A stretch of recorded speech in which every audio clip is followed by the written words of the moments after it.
Assalamualaikum warahmatullahi wabarakatuh. Salam sejahtera untuk kita semua. Perkenalkan, nama saya Taufik Anang Ma'ruf, dari Program Studi Manajemen Universitas Siber Asia. Pada kesempatan kali ini, saya akan menyampaikan pemaparan mengenai peran fundamental Pancasila dalam ketatanegaraan dan kehidupan bermasyarakat di Indonesia. Topik utama yang akan kita bedah hari ini berfokus pada dua dimensi penting Pancasila, yaitu Pancasila sebagai sumber hukum negara, dan Pancasila sebagai kesatuan sistematis dalam falsafah hidup bangsa Indonesia, lengkap beserta bukti penerapannya secara nyata di tengah masyarakat. Mengapa pembahasan ini penting? Karena seringkali Pancasila hanya dihafal sebagai teks formal, padahal kedudukannya adalah fondasi tertinggi yang menopang seluruh hukum serta menjadi panduan moral utama bangsa Indonesia. Pancasila sebagai sumber hukum. Dalam teori ilmu hukum, khususnya teori Stufenbau dari Hans Kelsen yang disesuaikan oleh Nawiaski, Staatsfundamental Norm, setiap sistem hukum memiliki struktur hierarkis. Di Indonesia, kedudukan norma dasar negara, Staatsfundamental Norm, tersebut dipegang secara mutlak oleh Pancasila. Artinya, Pancasila berada di puncaknya. Ia bertindak sebagai reside atau cita hukum. Cita hukum inilah yang memberikan arah, nilai moral, serta batasan bagi pembentukan seluruh peraturan perundang-undangan di Indonesia. Tidak boleh ada satupun undang-undang, pasal, peraturan pemerintah, peraturan daerah, atau keputusan hukum apapun yang bertentangan dengan nilai-nilai Pancasila. Jika sebuah aturan bertentangan dengan Pancasila, maka secara substansi aturan tersebut batal demi hukum. Pancasila sebagai sumber hukum. Secara yuridis konstitusional, Pancasila menempati posisi tertinggi dalam hierarki hukum di Indonesia. Hal ini ditegaskan dalam Undang-Undang Nomor 12 Tahun 2011 tentang pembentukan peraturan perundang-undangan dan perubahannya, yang menyatakan bahwa Pancasila adalah sumber hukum negara. Makna konseptual, cita hukum, reside. Pancasila merupakan cita-cita hukum yang menjadi dasar bagi pembentukan hukum positif. Setiap undang-undang, peraturan pemerintah, hingga keputusan pengadilan tidak boleh bertentangan dengan nilai-nilai Pancasila. Filter legislasi. Sebelum sebuah RUU disahkan menjadi UU, ia harus melalui uji material, apakah substansinya sejalan dengan sila-sila Pancasila. Jika bertentangan, maka hukum tersebut batal demi hukum atau dapat dibatalkan oleh Mahkamah Konstitusi. Bukti penerapan dalam masyarakat. Putusan Mahkamah Konstitusi atau MK. Banyak kasus di mana MK membatalkan pasal-pasal dalam UU karena dianggap bertentangan dengan Pancasila.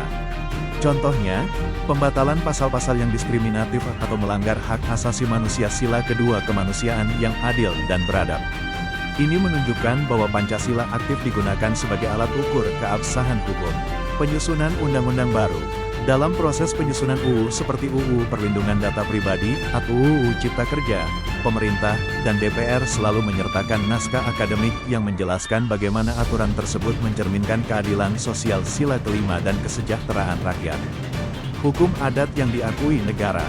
Pengakuan terhadap hukum adat sepanjang tidak bertentangan dengan kepentingan nasional dan nilai-nilai Pancasila menunjukkan harmonisasi antara hukum formal negara dan nilai lokal yang luhur.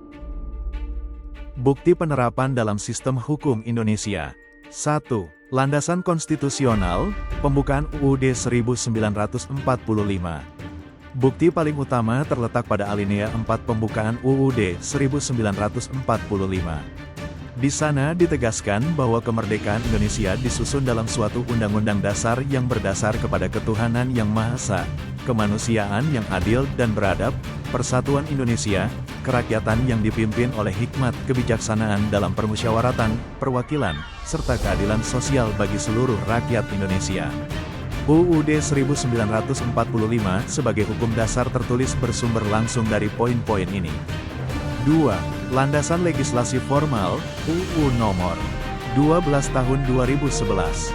Secara yuridis tertulis dalam Pasal 2 Undang-Undang Nomor 12 Tahun 2011 tentang pembentukan peraturan perundang-undangan, secara eksplisit dinyatakan bahwa Pancasila merupakan sumber segala sumber hukum negara. Hal ini memberikan kepastian hukum bahwa setiap perancang undang-undang wajib mengacu pada 5 sila tersebut. 3. Mekanisme uji materi, judicial review, di Mahkamah Konstitusi secara praksis, Jika DPR dan pemerintah mengesahkan sebuah undang-undang yang dirasa masyarakat merugikan hak konstitusional atau menabrak nilai kemanusiaan dan keadilan, sila kedua dan sila kelima, masyarakat memiliki wadah hukum untuk melakukan uji materi, judicial review, ke Mahkamah Konstitusi atau MK jika MK menilai pasal tersebut bertentangan dengan prinsip Pancasila yang ada dalam UUD 1945, maka pasal tersebut akan dicabut. Pancasila sebagai kesatuan sistematis falsafah hidup bangsa. Selanjutnya, kita masuk ke pembahasan kedua, Pancasila sebagai kesatuan sistematis pada falsafah hidup, Weltan Sauk. Bangsa, Pancasila sebagai falsafah hidup tidak boleh diartikan secara parsial atau terpisah-pisah.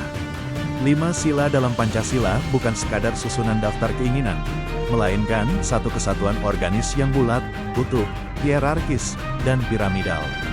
Maksud dari susunan hierarkis dan piramidal adalah sila pertama ketuhanan yang Maha Esa berada di puncak tertinggi. Ia menjiwai dan mendasari sila 2, 3, 4, dan 5. Moralitas keagamaan dan ketuhanan menjadi landasan spiritual tertinggi. Sila kedua, kemanusiaan yang adil dan beradab dijiwai oleh sila 1, serta mendasari sila 3, 4, dan 5. Penghargaan atas hak asasi manusia lahir dari kesadaran akan ciptaan Tuhan.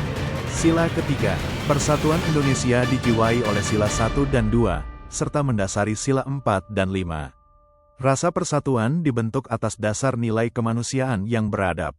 Sila keempat, kerakyatan yang dipimpin oleh hikmat kebijaksanaan dalam permusyawaratan perwakilan dijiwai oleh sila 1, 2, dan 3.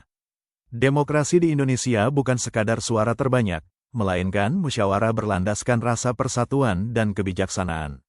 Sila kelima, keadilan sosial bagi seluruh rakyat Indonesia adalah muara dan tujuan akhir dari pelaksanaan sila 1, 2, 3, dan 4. Kedudukan ini saling mengunci. Seseorang tidak bisa mengklaim membela persatuan Indonesia, sila 3, apabila ia melanggar nilai kemanusiaan, sila 2, atau menindas keadilan sosial, sila 5. Bukti penerapan dalam masyarakat. A. Sila 1. Ketuhanan yang Maha Esa. Toleransi beragama, masyarakat Indonesia merayakan hari besar keagamaan umat lain.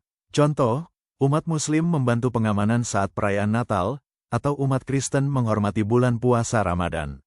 Bangunan ibadah, di banyak daerah, pembangunan rumah ibadah melibatkan dukungan lintas agama, mencerminkan penghormatan terhadap kepercayaan orang lain. B. Sila 2. Kemanusiaan yang adil dan beradab. Gotong royong saat bencana. Ketika terjadi bencana alam, gempa, banjir, masyarakat dari berbagai latar belakang bahu-membahu memberikan bantuan tanpa memandang suku atau agama. Ini adalah wujud nyata empati dan kemanusiaan. Penghormatan HAM, meningkatnya kesadaran masyarakat untuk menolak kekerasan domestik, bullying, dan diskriminasi di media sosial menunjukkan adopsi nilai kemanusiaan yang beradab. Bukti penerapan dalam masyarakat. C. Sila 3, Persatuan Indonesia. Semangat olahraga nasional, saat Timnas Indonesia bertanding, seluruh rakyat bersatu mendukung tanpa sekat daerah. Ini memperkuat identitas nasional di atas identitas lokal. Pernikahan lintas suku, budaya, semakin banyaknya pernikahan antar suku dan antar daerah di Indonesia menunjukkan bahwa batas-batas primordial semakin cair demi persatuan bangsa. D. Sila 4. Kerakyatan yang dipimpin oleh hikmat kebijaksanaan dalam permusyawaratan perwakilan. Musyawarah Desa, Musdes. Dalam pengambilan keputusan pembangunan desa, kepala desa melibatkan warga untuk bermusyawarah mencari mufakat, bukan sekadar voting mayoritas. Rukun tetangga RT atau RW, penyelesaian sengketa antar warga seringkali dilakukan melalui mediasi di tingkat RT atau RW sebelum masuk ke jalur hukum formal, mencerminkan budaya musyawarah untuk mufakat. Bukti penerapan dalam masyarakat. E. Sila 5, keadilan sosial bagi seluruh rakyat Indonesia. Program bantuan sosial, penerapan program seperti BLT, bantuan langsung tunai, PKH, program keluarga harapan, dan subsidi BBM listrik adalah upaya negara mendistribusikan kekayaan secara lebih adil kepada masyarakat kurang mampu.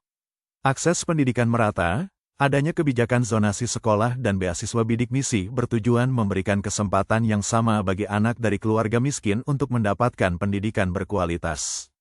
Kesimpulan, Pancasila berfungsi ganda. Secara yuridis, Ia adalah sumber hukum tertinggi yang menjamin bahwa seluruh produk hukum di Indonesia bermuara pada nilai-nilai luhur bangsa.